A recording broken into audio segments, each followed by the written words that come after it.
night that Medgar was assassinated, he came home and he got out of his car. He was tired. He had watched the rerun. Watched the Kennedy. That's the night Kennedy delivered his civil rights speech. He watched it in his office, left his office, and went by a friend's house and picked up these T-shirts because these kids were going to march the next day. And he stepped out of his car on the driver's side, went in his trunk. That's where he was hit, getting in these T-shirts out of his trunk. And he had an armful.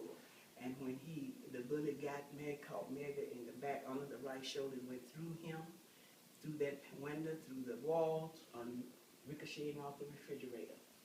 And Mrs. Evers and her kids were in the back of the house watching that same speech, a rerun, of course, because back then we didn't have the 3 channels. And one went off right after the news at 10, the other 2 went off at 12.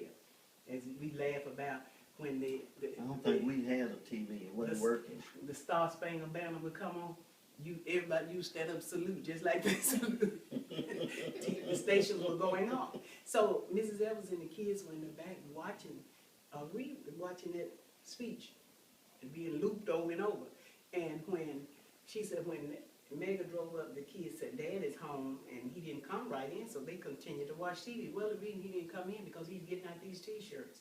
She said, then I heard a shot, she said, and we already was sitting on the floor. She said, we just fell on the floor flat and began crawling across that hallway to go in the bathroom because she said Medgar had asked the kids, say, if something happened and you can't get to us, what's the safest place in the house? And they said the bathtub. He said, well, that's what you do. Go get in the bathtub, stay there till we come and get you. So she said that's why we were headed till she heard this thump. She said, till this day, I don't know what that was. It sounded like somebody threw something against the house. Well, it probably was Medgar he was trying to get to the door because there's a picture back there on the wall. I'll show you that. He was, Isn't one of the movies they had his son come out?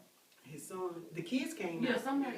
After, when she heard that thump, Okay. she said they all jumped up and ran out. Okay. And when they ran out, Medgar was lying face down with his keys in his hand. And she said, that's when she heard that second shot. And the kids were saying, get up, Daddy, you know, like that. She said her son just froze. He went into shock. But anyway, she heard a second shot. She said, I was too afraid to stay out. She closed and came back in here. But the second shot she heard was that man next door, Mr. Wells. His daughter was up in that window and she saw it. And she was just screaming and hollering, and Mr. Wells said he was about to get his bath, and he came out and said, what's wrong? And she pointed out the window, and he saw Medgar. And he just ran, got his gun, and fired in there. He said, I was hoping to run whoever it was away. And that was that second shot she heard. But then she said, when she heard talking, then she went back out. And a man that was 3 streets over, as I said, this was a white subdivision, and blacks was moving in over here. He said, I heard the shots. I heard a shot. He said, I just started running because I knew the direction it came from. And so we said, well, some people said, well, you know, you heard a shot. I said, well, back then you didn't hear no shooting like I hear in my neighborhood every night. You didn't. No, you didn't. So he said, but when he jumped this fence right here, and he said, when I made it there, Mr. Wells was kneeling over, and he said, Medgar was talking, but we couldn't understand what he was saying. But when we leaned in closer, he was asking them to turn him over. He said, and Ms. Evers said she had made it out when she heard them talking. She said, when they turned Medgar over, she said half of Medgar's chest was missing. And she said, I just knew he was there, but he was talking, and that's what he was asking them. And they put him in, Mr. Wells had a station wagon just like Ms. Wells had one, and she had one. And they put him in Ms. Wells' station wagon and took him to the closest hospital. Mr. Wells knew where he was going when he left here because Mrs. Evers said he told her, Merle, you can't go, because he was going to this white hospital. It's now the University Medical Center. It was the old Miss Hospital then. And Mr. Wells said when we got there, he said 2 people came out of that hospital and apologized to us for what had happened. But they really were apologizing because you brought them to the wrong place. No colored doctors here. We don't have blood for transfusion because in those days blood was labeled colored and white. But he said a man came from around the building and said, if they allow you to bring him in, I'll work on him. And that man and the other doctors too worked on Medgar. But it took, you know. 30 on 6.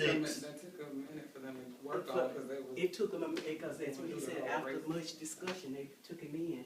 But, some people asked, because Dr. Britton made it there, his doctor, he said, because their neighbors called him. He said, but I knew I couldn't treat him because I was a colored man as well. He said, but I went just in case they had said there is no doctor. I would have said I'm one. And we asked the question, well, a lot of people said, did he stand a chance? He said, well, with half of your chest gone. And then maybe, you know, if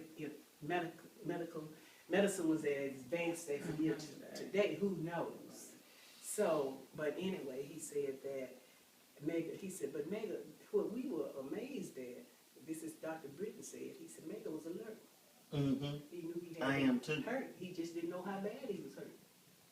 And he said that Medgar died 45 minutes after getting there. He was tough.